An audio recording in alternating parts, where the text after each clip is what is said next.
함께 뵐 하나님의 말씀 신약 성경 348페이지 디도서 1장 12절로 16절까지 말씀입니다. 저부터 한 절씩 교독하겠습니다. 12절입니다.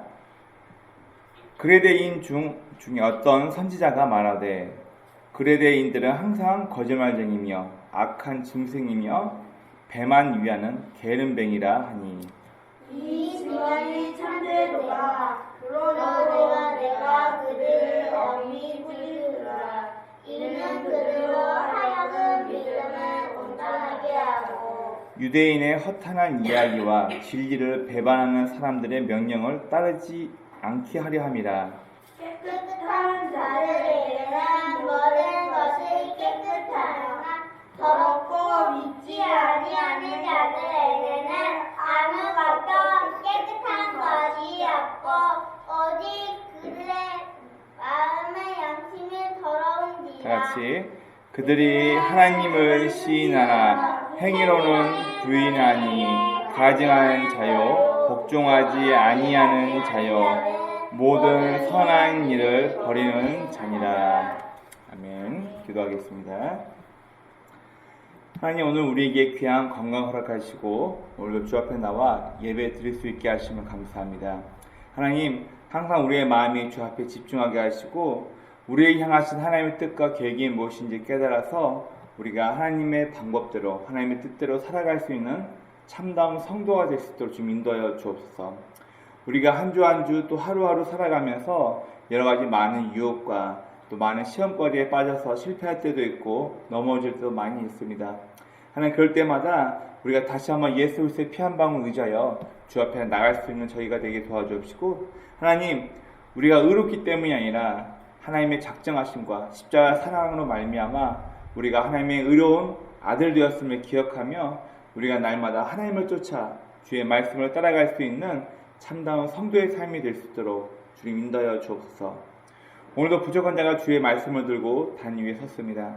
오직 하나님의 약속된 말씀과 증거의 입술 되게 도와주시고, 하나님, 우리의 귀를 복되게 하사 들려온 말씀이 우리의 삶의 기준이 될 수 있도록 인도하여 주옵소서.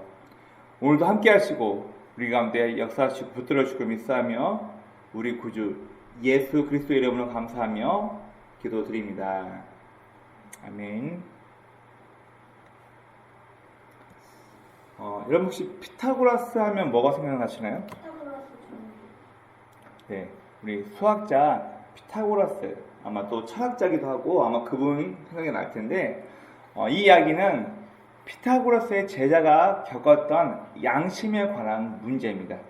잠깐 얘기를 해드리겠습니다. 피타고라스의 제자가 어느 날 한 신발 가게에서 외상으로 신발을 사왔어요. 즉, 돈은 나중에 갖다 드릴 테니까 나 이 신발 마음에 들어요. 이거 가져갈게 하고 가져갔어요. 그런데 신발 값을 치르기도 전에 그 신발 가게 주인이 그만 병으로 죽고 만 거예요. 그는 마음속으로 이런 생각이 했습니다. 아싸, 이제 신발 값을 주지 않아도 되겠다. 왜냐면 주인이 죽었으니까 외상값은 갚지 않아도 돼. 이렇게 기뻐했다고 합니다. 그러나 그 기쁨도 잠시 매일매일 양심의 가책이 그에게 찾아왔다고 합니다. 그렇게 좋아 보이던 신발이 어느새 그에게는 흉측한 사물이 되어버린 거예요. 결국 그는 신발값을 들고 이미 다른 사람이 주인이 되어버린 그 신발 가게 사장에게 돈을 주면서 갔다고 합니다. 그러면서 아니, 새로운 가게 주인이 뭐라 얘기하냐면, 전에 있던 주인이 이미 죽고 내가 새로운 사장이 되었는데 나에게 이르지 않으셔도 됩니다. 그냥 가져가세요. 그랬더니 그 피타고라스 제자가 뭐라고 얘기했냐면, 세상 사람들은 그가 이미 죽어서 이 땅에 없다고 말하지만 그 사람은 아직도 내 양심에 남아서 외상으로 사간 신발값에 대해서 나를 괴롭히고 있습니다. 그는 아직 내 마음속에 살아있습니다. 이렇게 이야기했다고 합니다. 짧은 일화이긴 하지만 이 이야기는 무엇을 말해주고 있나요? 네. 이미 신발 가게의 주인이 죽었기 때문에 돈은 갚지 않아도 되는 상황이지만 그의 마음 가운데는 아마 선량의 사람이었던 것 같아요. 그의 마음 가운데는 누군가에게 빚을 졌기 때문에 이 빚을 갚아야만 하는데 갚지 못하는 것으로 인하여서 자기에게 다가온 조그마한 이익 때문에 순간 기뻐했던 자기의 모습을 향하여서 자신의 양심이 그의 마음을 두드리면서 그에게 말씀하고 있었던 것 같습니다. 저희는 어릴 때부터 거짓말은 나쁜 거야, 남의 것을 탐내면 안 돼, 친구를 괴롭히면 안 돼, 여러 가지 많은 다양한 규범, 도덕적인 것들을 몸에 다 습득하며 우리는 자라옵니다. 그리고 이런 것들은 다른 사람과 어울리기 위해서 누구나 꼭 지켜야만 하는 것들입니다.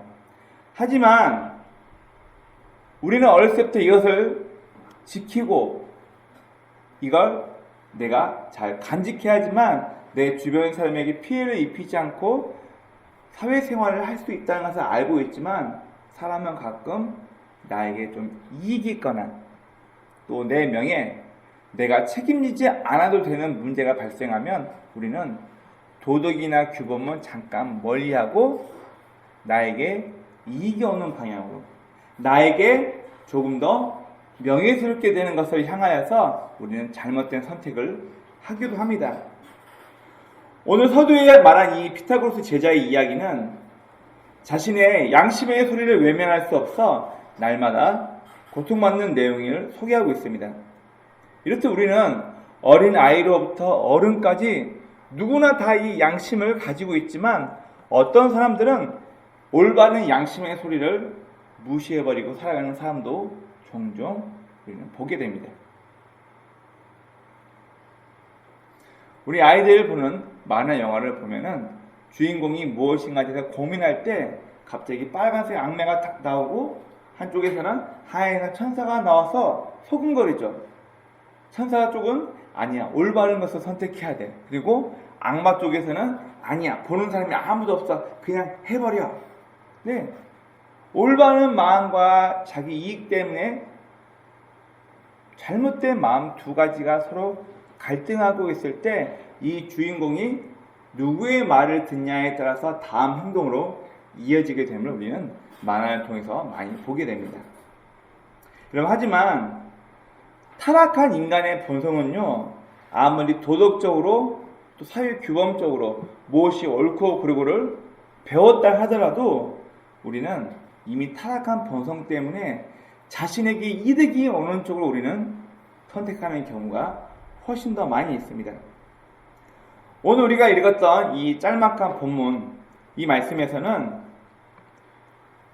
양심의 소리를 우리가 들어야 하는데 이 양심의 소리를 사람들이 왜 외면해버리는가, 그리고 오늘 본문 말씀을 통해서 나는 순간순간 나에게 닥쳐오는 이 양심의 소리를 어떻게 반응하고 있는가, 저부터 우리 모두가 이 말씀에 대해서 한번 나는 양심을 잘 따르고 있는지 말씀을 통해서 우리 자신을 좀 살펴봤으면 좋겠습니다.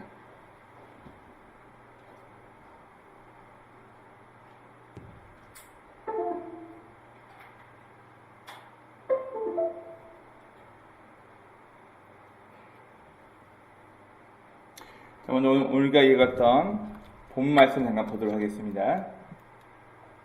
자, 오늘 우리가 읽었던 본문 12절 보면 바울 사도가 자신의 영적인 아들인 디도에게 이 그레데 섬에서 사역할 때 조심해라고 경고를 합니다. 여러분, 이 그레데는 어디냐면 우리가 알고 있는 그리스 남부지방에 떨어져 있는 섬 크레타 섬을 이야기합니다. 자, 이 크레타라는 말 자체가 어원부터가 별로 좋지가 않아요. 우리 한번 볼까요?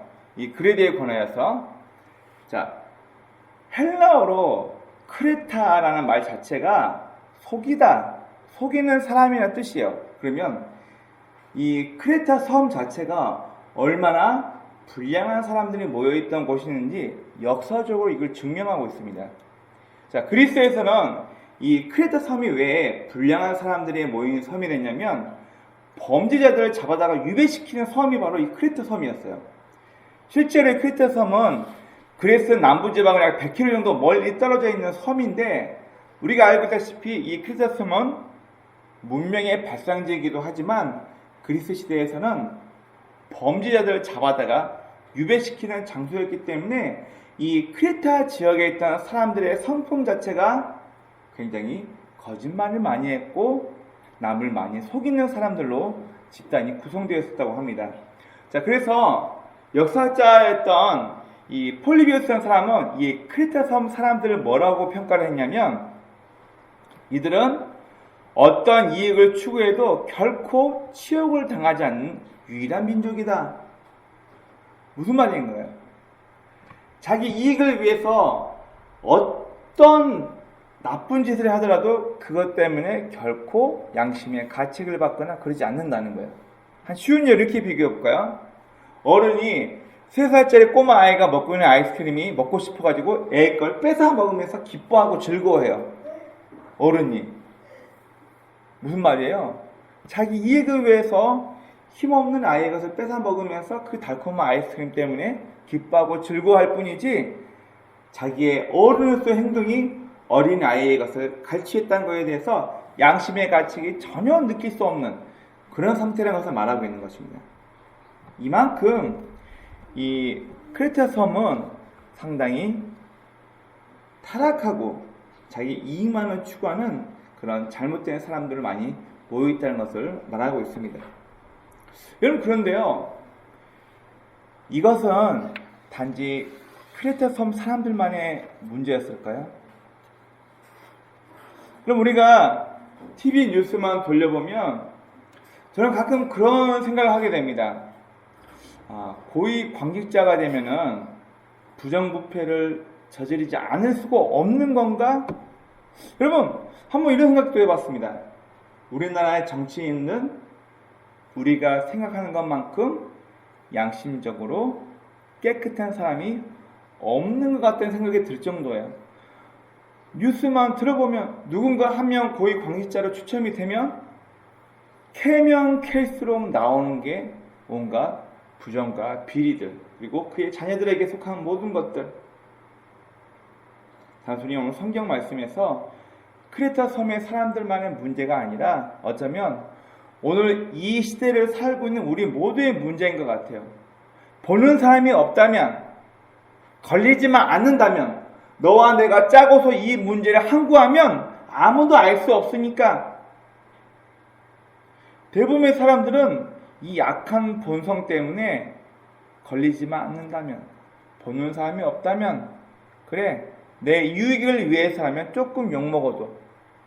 여러분 아시겠지만 우리가 알고 있는 유명한 자동차 회사는 이미 그 자동차가 잘못되어서 나왔다는 걸 알면서도, 이 자동차 때문에 사고가 나서 고객이 죽은 걸 알면서도 일부러 출하한다고 합니다. 왜냐면 그 자동차를 출하해서 판매하는 것이 나중에 손해배상으로 청구하는 것보다 금액이 크기 때문에 고의로 알면서도 자동차의 결함을 알면서 출하한다고 해요. 우리가 알게 이름만 대면 아는 유명한 자동차 회사들 다 그렇습니다. 왜요? 왜 자기의 양심을 속이면서까지 그러나요? 네, 간단합니다. 유익이 오니까. 그거 그냥 눈 감고 가면 나한테 더 큰 이익이 오니까, 에이, 보는 사람 없으니까 하기 위조하고, 에이, 알 수 있는 사람도 없고 이거 들추어 내릴 사람 없으니까 교장 너랑 나랑 짜고 우리 아들 좀 넣어줘. 학장, 내가 이번에 우리 아들 이렇게 할 테니까, 우리 딸 이렇게 할 테니까 졸업증 좀 내줘.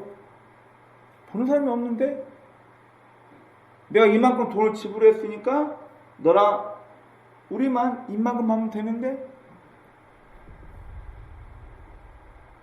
여러분, 그렇다면 오늘 본문 말씀뿐만 아니라 성도의 입장에서 우리가 예수를 믿고 하나님의 은혜와 사랑이 무엇인지를 체험하고 알아가면서 살고 있는 성도임에도 불구하고 왜 우리의 삶이 가끔 이 양심의 소리를 저버릴까요? 우리가 지난주부터 계속 말씀 나눈 것처럼 예수님이 우리에게 오셔서 첫 번째 한 설교가 돌이켜라, 회개하라, 메타노이아, 네 타락한 본성으로부터 돌이켜서 회개하라, 천국이 가까이 이르렀다. 하나님의 통치를 받아들이는 삶을 살려라고 우리에게 계속 말씀하고 있습니다. 그럼에도 불구하고 우리는 왜 우리의 몸은 교회에 나와 있고 우리는 몇 년간 교회를 다니고 있는 성도라고 말을 하고 있지만 왜 양심의 문제에 대하여서 남들 앞에 자기 체면을 위해서 거짓말을 일삼고 보는 사람이 없으니까 자기 이익을 위해서 뭔가를 갈취하고 왜 우리는 특별히 하나님을 믿고 하나님을 섬긴다고 하면서도 우리는 왜 이런 모습과 이런 모양으로 우리의 양심의 문제를 업신여기고 살고 있는 것일까요? 우리 함께 말씀 같이 한번 보도록 하겠습니다.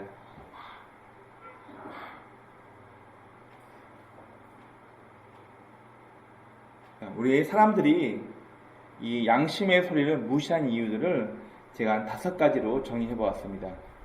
자, 첫 번째로는 타인에게 영광을 얻기 위해서입니다. 무슨 말이냐면은 남들 앞에 자기 모습을 좋게 치장하기 위해서 그렇습니다. 우리 성경 마태복음 6장 2절에 보면은 예수님께서 종교인을 타락한 종교인들을 뭐라고 꾸짖으시냐면은 저들은 구제할 때 큰 소리로 사람들에게 알리고 남을 도와주는 아주 가시된 사람들 얘기해요.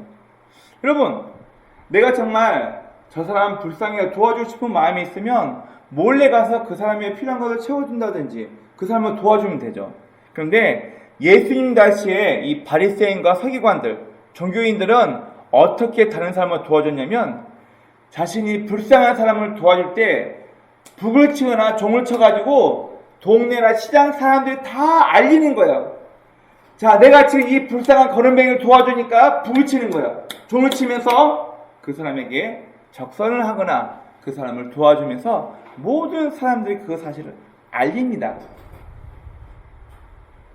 예수님께서 이 사건을 바라보시면서 뭐라고 평가하시냐면 저들은 외식하는 자들이다. 정말로 남을 도와주고 싶어서 그런 행동을 했을까요? 아니요. 나 이만큼 착한 일 하고 있다. 나 이만큼 명예스러운 일 하고 있으니까 니네 빨리 나 좀 봐. 내가 좀 주인공 되고 싶으니까. 체면 때문에 남의 눈을 의식하고 사람들 앞에 잘 보이기 위해서 우리는 이런 행동을 하기도 합니다. 누군가를 정말로 돕고 싶다면 조용히 도와줄 수 있잖아요. 남에게 보이지 않고. 그러나 예수님께서 사셨던 이 마태복음 6장 2절 말씀 이 시대에는 다른 사람을 구제할 때 일부러 다른 사람한테 알리면서 타인에게 영광을 얻기 위해서 이런 행동들을 했습니다. 다음 두 번째, 우리가 양심의 소리를 무시하는 이유가 뭐냐면은 사람들의 비율을 맞추기 위해서 그렇습니다. 마태복음 15장 19절 말씀에 보면 예수님께서 뭐라고 말씀하시냐면 저 종교인들은 헛되이 나를 경배한다. 저들은 사람의 교훈을 경험 삼아서 잘못된 사람의 교훈을 가르치면서 나를 헛되이 경배하는 거다 이렇게 얘기하고 있어요. 자, 여러분 이스라엘 율법에는 종포마다 약간 다르지만 516가지 혹은 519가지 이렇게 지켜야 할 율법이 있습니다. 우리가 알고 있는 10가지 계명, 10계명을 조금 더 잘 지키기 위해서 사람들이 어떻게 하면 10계명을 잘 지킬까를 여러 가지 분파별로 다 나누어졌어요.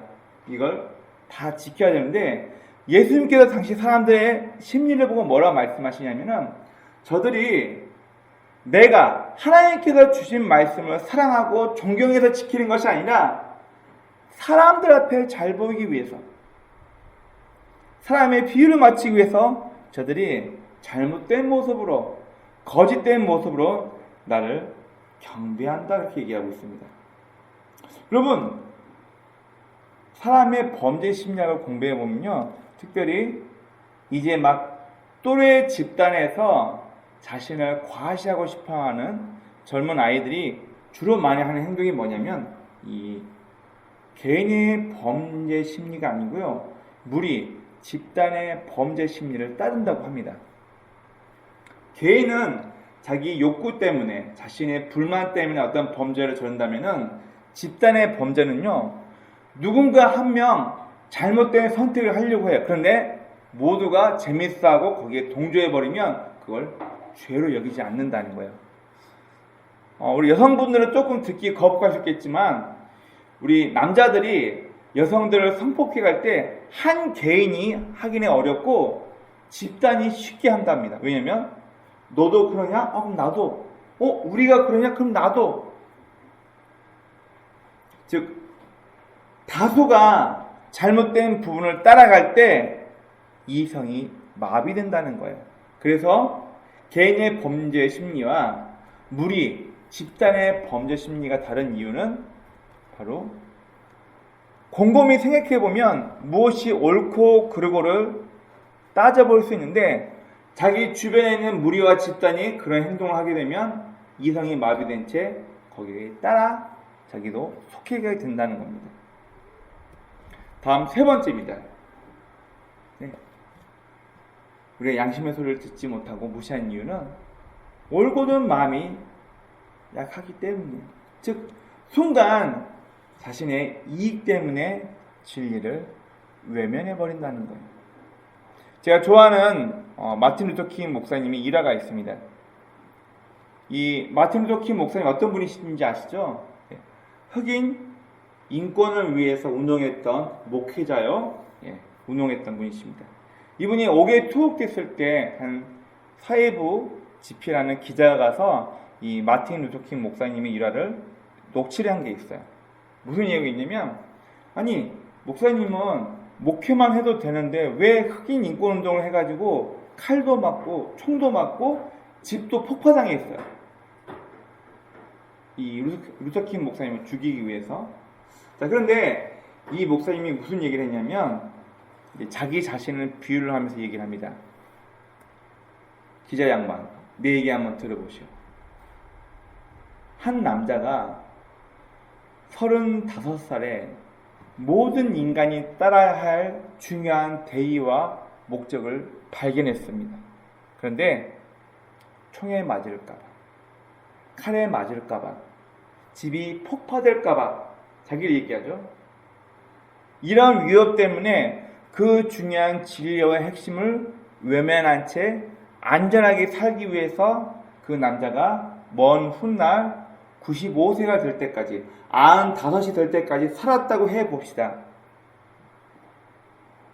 중요한 대의와 목적을 포기하고 그가 안전하게 95세까지 살 수 있을지는 모르겠지만 그는 이미 35살에 이미 죽은 목숨이나 마찬가지입니다. 그 얘기를 한 거예요. 무슨 말인가요? 위험하니까. 그거 다른 사람 앞에 눈총 보이니까. 그러면 나한테 손해가 오니까 그냥 모른 척 하지 뭐. 이런 올곧은 마음이 없으니까 우리는 종종 양심의 소리를 무시해버린다는 것입니다. 다음 네 번째. 우리의 양심을, 마음을 덮어버릴 가시기선이 너무 많기 때문에 그렇습니다. 특별히 마태복음 23장 말씀을 보면 예수님께서 이 종교인들, 특별히 바리새인들을 아주 속된 말로 까대면 니네 바리새인들은 이렇게 타락한 인간들이라고 마태복음 23장 전체가 이 화 있을진저 이런 망할 이런 못된 바리새인들 하면서 아주 리얼하게 바리새인들의 삶을 비난하는 말씀 구절이 마태복음 23장 전체가 다 담겨져 있어요. 자, 거기 보면은 예수님께서 외식하는 바리새인들과 서기관들에 대해서 이야기하고 있습니다. 이건 왜 그럴까요? 사람은 누구나 어떤 고민이나 어떤 갈등을 통해서 자기 자신을 성장시킬 수 있는 배경이 돼야 되거든요. 그런데 자신의 마음을 합리화시킬 수 있는 것들은 너무나 많은 거예요. 내 양심의 문제에서 올곧게 반응하면 되는데 아니 그거는 이것 때문에 그래. 아니 그거는 이것 때문에 그래. 여러분 젊으신 분들은 잘 모를 수 있지만 한동안 우리나라를 발칵 뒤집었던 강도가 한 명 있습니다. 신창원이라고. 아주 유명했던 사건입니다. 이 신창원이 잡히고 난 이후에 교도소에서 그가 일화를 만든 게 있는데 그 일화에서 뭐라고 소개하냐면은 이 신청원이 자기가 왜 악마, 괴물이 되어버렸는지 자기의 초등학교 시절로 돌아갑니다. 자, 예전에 우리 초등학교 다닐 때 반육성회비라는 것을 부모들이 내야 돼요. 근데 이 신청원 씨의 집이 굉장히 가난했었나 봐요. 이 육성회비를 내야 되는데 집이 가난해서 내지 못하니까 초등학교에서 선생님이 신청원 씨 머리를 때리면서 가서 수업 들을 생각 말고 엄마한테 가서 돈이나 받아와, 이 소리를 들었대요. 이 신청원이 뭐라 얘기하냐면 나는 선생님이 날 때리면서 돈 가지고 오라는 그때부터 내 마음속에 악마가 크기 시작했다, 그 얘기를 해요. 누가 들어도 굉장히 분하고 억울했을 상황이기도 하죠. 여러분, 그렇다고 모두가 다 악당이 되고 악마가 되고 살인마가 되고 강도가 되나요? 그렇지 않거든요. 근데 우리는 자꾸 합리화합니다. 내 범죄에 대해서, 나의 잘못된 행동에 대해서 그거는 선생님 때문이야. 그거는 내가 이런 잘못된 가정에서 자랐기 때문이야. 그건 내가 배우자를 잘못 만나서. 아니야, 그건 내가 질 나쁜 못된 친구를 만났기 때문에 내가 이런 범죄를 저질 수밖에 없어. 무슨 얘기인가요? 다 핑계댄다는 거예요. 내가 양심의 소리를 따르지 않고 잘못된 길을 간 것을 다 외부로부터 합리화시켜서 자기를 덮어버리는 거예요. 발전이 없어. 저도 중고등부 아이들만 한 14년 정도 아이들을 가르치면서 제가 부교육자 사역을 했는데, 제가 아이들을 쭉 봐오면서 제가 터득한 것 두 가지가 있습니다. 먼저 첫 번째, 아이들이 대학을 간 이후 어떤 아이들이 진로 선택을 빨리 하는가 봤더니 다른 사람에게 관심 있는 사람, 즉 마음이 그 사람의 마음을 잘 헤아릴 줄 아는, 그 사람 힘들겠다, 평상시에 자기 친구들의 마음을 잘 헤아리고 마음이 공유가 잘 되는 친구들이 자기 직장에 대해서 더 빨리 적응을 합니다. 그런데요, 전교 1, 2등하고 공부 굉장히 잘했던 그런 아이들을 봐왔을 때 다른 친구들과 소통이 잘 안 되고 이런 친구들 봐오니까 대학은 좋은 대학을 가는데 몇 번을 학교를 옮기거나 직장을 쉽게 적응을 못 하더라고요. 자, 그런 거 봤을 때 다른 사람의 마음을 잘 호응하고 소통할 수 있는 게 굉장히 중요하구나. 하나는 이걸 발견했고, 또 하나는, 두 번째는 자기 잘못을 쉽게 인정하고 고백하는 애들은 빨리 성숙해요. 근데 자기의 잘못이 들켰을 때 이게 자꾸 핑계대고 선생님 그게 아니고요, 선생님 그게 아니고요, 이렇게 말하는 아이들은 죄송하지만 성장이 없더라고요. 제가 한 13년 넘게 아이들 양육하면서 제가 깨달은 건 바로 이 두 가지입니다. 어떤 문제에 대해서 발각됐을 때, 알게 되었을 때, 깨닫게 되었을 때 빨리 인정하고 그것은 내가 잘못한 것이다, 빨리 그걸 돌이킬 수 있는 사람은 성숙하는 계기가 되는데, 이걸 자꾸만 이 핑계 저 핑계 하면서 남 탓하고 환경 탓하고 그때는 여건이 안 되었기 때문에 성숙이 없더라고요. 저도 개인적으로 사회생활을 하면서 친구나 다른 지인을 만났을 때 사람이 항상 좋을 수만 없거든요. 때로는 예기치 못하게 억울한 일을 당하기도 하고 일이 잘못되기도 합니다.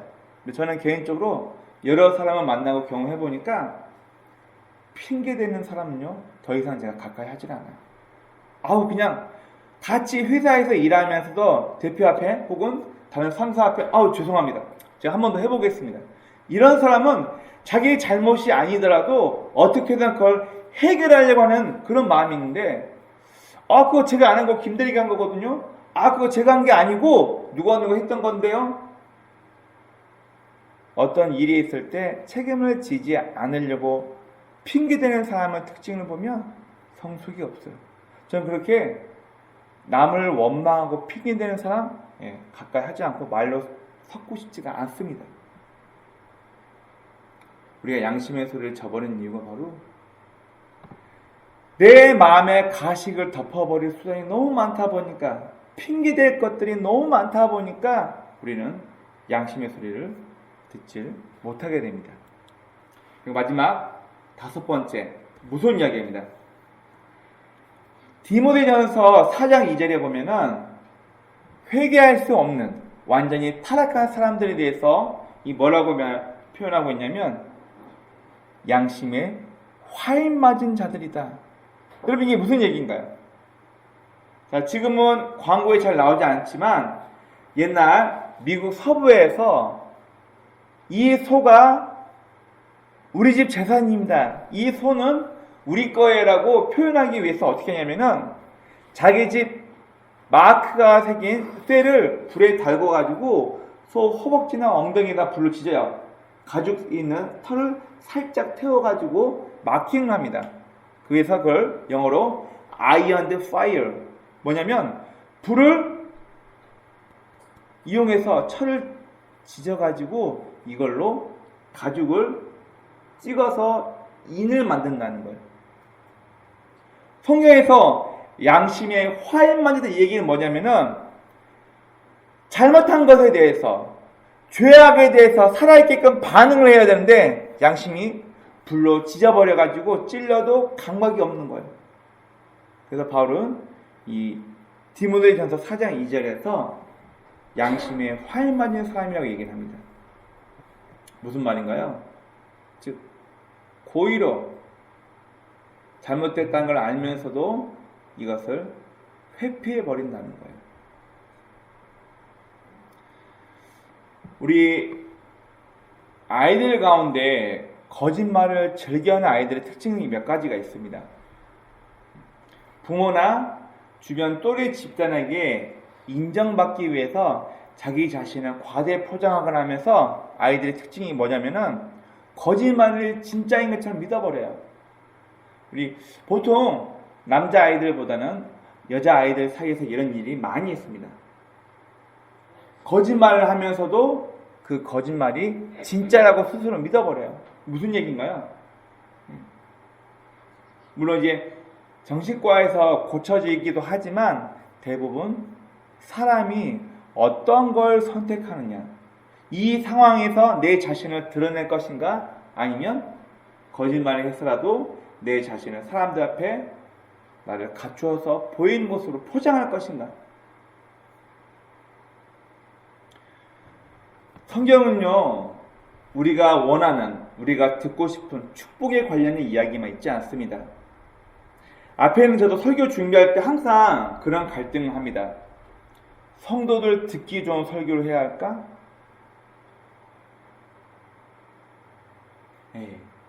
세상에서 힘들게 일하다 왔으니까 오늘은 성도들이 힘을 얻고 위로가 되는 말씀을 준비해야지. 물론 맞습니다. 틀린 얘기는 아니에요. 여러분, 그런데 성경에서는 우리 듣기 좋아라고, 우리 힘내라고, 파이팅! 힘내세요! 이런 이야기만 있지 않습니다. 성경은 타락했던 사람들의 이야기가 나와 있어요. 성경은 믿음을 저버리고 하나님을 포기해버린 사람들의 말로에 대해서 얘기하고 있습니다. 성경은 하나님의 말씀을 저버리는 사람들이 어떻게 잘못된 길로 가는지에 대해서 나와 있고, 성경은 하나님의 말씀을 잘 지켜 행하다가 순간 실수로 해서 추락하는 믿음의 선배에 대해서도 우리에게 쭉 이야기해주고 있습니다. 여러분, 이는 우리도 동일한 환경에서, 동일한 사건과 앞에서 우리도 타락할 수 있고 우리도 넘어질 수 있다는 것을 이야기해 주는 것입니다. 우리 신앙인들은 물론 하나님의 은혜로 변화됩니다.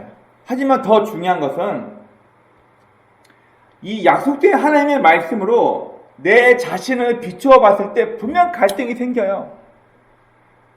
정직해라고 했는데 이 상황에서 내가 지금 정직하면 손해를 봐. 어떡하지? 이 상황에서 내가 정직하지 않고 눈 한번 찔끔 감고 거짓말하면, 속이면, 내 양심의 문제를 모른 척하면 나에게 큰 이익이 오는데 어떡하지?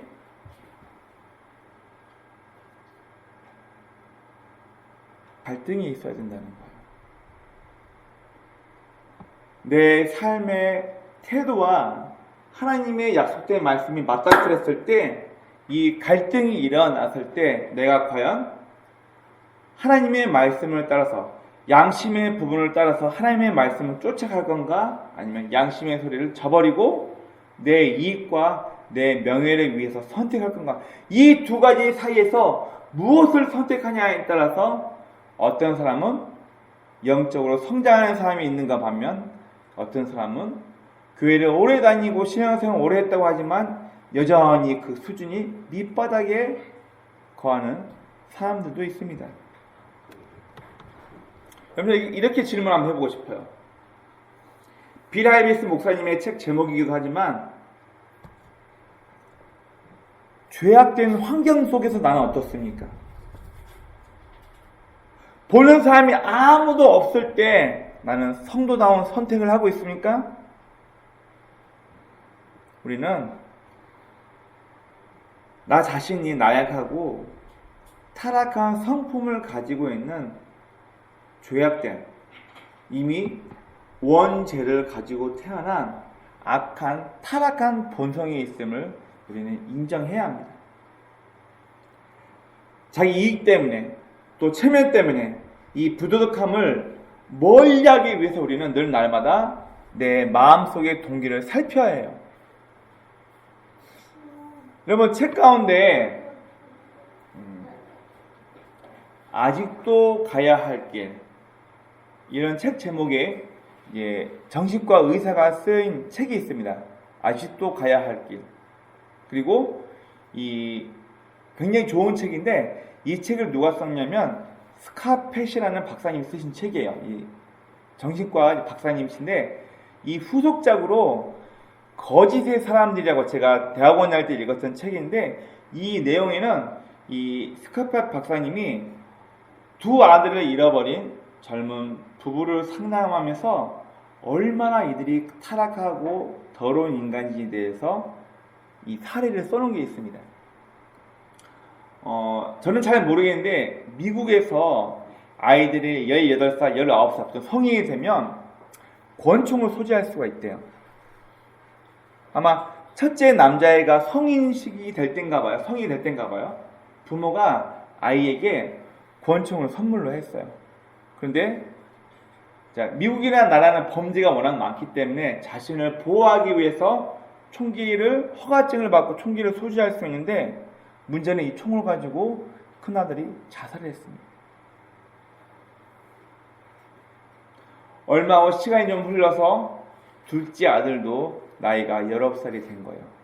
근데 부모가 큰형이 자살했던 그 권총을 동생에게 똑같이 권총을 선물로 한 거예요. 자, 이 사건을 계기로 해서 이 책의 저자인 스카펫 박사님이 굉장히 고심하면서 이 부모의 마음이 뭘까? 미련해서일까? 부모가 몰라서일까? 왜 그랬을까? 나중에 책 후기를 쭉 읽어보면 나오지만 이 부부는 이 자식을 원하지 않았던 거예요. 끔찍한 사건을 제가 하나만 예를 들었지만, 여러분, 이런 것들 말고도 우리가 어떤 무엇인가를 행할 때 분명 우리 마음 가운데는 동기가 있습니다. 내가 왜 이렇게 하려고 하지? 우리가 정직하게 내 마음속의 동기에 대해서 바르고 정직하게 반응하지 못한다면 우리도 얼마든지 타락한 인간으로, 얼마든지 양심의 소리를 저버린 채 살아갈 수 있다는 것을 말해주고 있습니다. 여러분, 베드로전서 3장 21절에 이렇게 얘기하고 있습니다. 육체의 더러움을 제하여버림이 아니요 하나님을 향한 선한 양심의 강군이라, 이렇게 말하고 있어요. 여러분, 우리가 예수 믿었다고 해서 우리의 마음속에 있는 더럽고 사악한 본성이 사라지나요? 아니거든요. 우리가 예수를 믿었다고 해서, 내가 구원받은 주의 자녀가 되었다고 해서 내 마음속에 있는 미움과 시기, 질투, 다툼, 거짓, 이런 악의 요소들이 내가 예수 믿었다고 이 악이 사라지는 게 아니에요. 제가 설교할 때 종종 그런 얘기를 합니다. 밖에 나가서 진흙탕 물을 떠가지고 흔들리지 않는 걸 가만히 놔두면 진흙이 싹 가라앉으면서 위에는 맑은 물이 있는 것처럼 보여요. 그러나 흔들면 어떻게 돼요? 뿌옇게 흙탕물이 올라오죠. 우리 인간이 그런 존재라는 거예요. 내 스스로가 내가 왜 이런 행동을 하지? 왜 이런 선택을 하지? 왜 내가 저 사람이 이런 말을 하지? 내 마음의 동기를 솔직하게 보지 못하면 우리는 누구나 죄악에 빠지고 양심의 문제를 속여버립니다. 이 베드로전서 3장 21절 말씀처럼 우리 마음속에 더러운 죄악을 없애버리는 것이 아니요 하나님을 향한 우리의 양심이 그것을 따라간다라고 말하고 있어요. 죄악이 있지만 이미 마음 가운데 악한 본성이 살아있지만 없어지는 것이 아니라 우리의 선한 양심이 하나님을 향하여 따라간다 그렇게 말하고 있어요.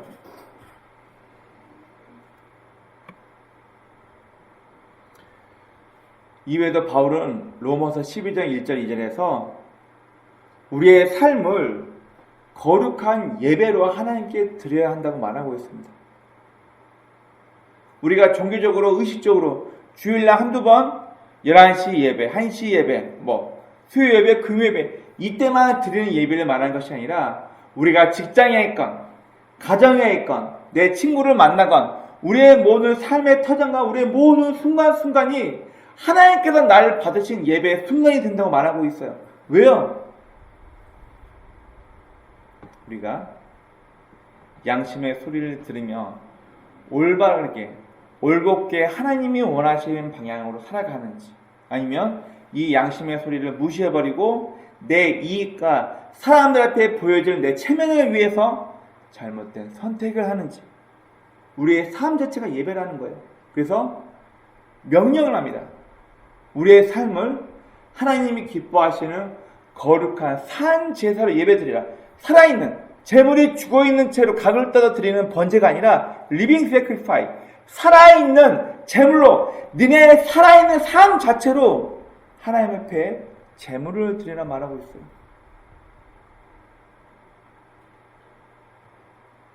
중요한 건 우리가 우리의 이 양심의 문제 우리가 왜 이런 행동을 하는지 우리의 마음속의 동기를 우리가 솔직하게 살펴보지 않고 행동한다면 우리는 누구나 그러한 환경이 되면 타락할 수밖에 없어요. 그러한 여건이 되면 우리는 누구나 다 내 이익을 위해서 타락해버리는 정치인처럼 돼버립니다. 저는 종종 그런 얘기를 합니다.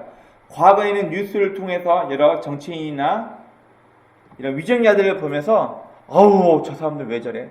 저래놓고 선거에 나오고 저래놓고 사람들 앞에 한 표를 요구하며 얼마 있으면 또 지방대표 선거가 오죠. 6월달에.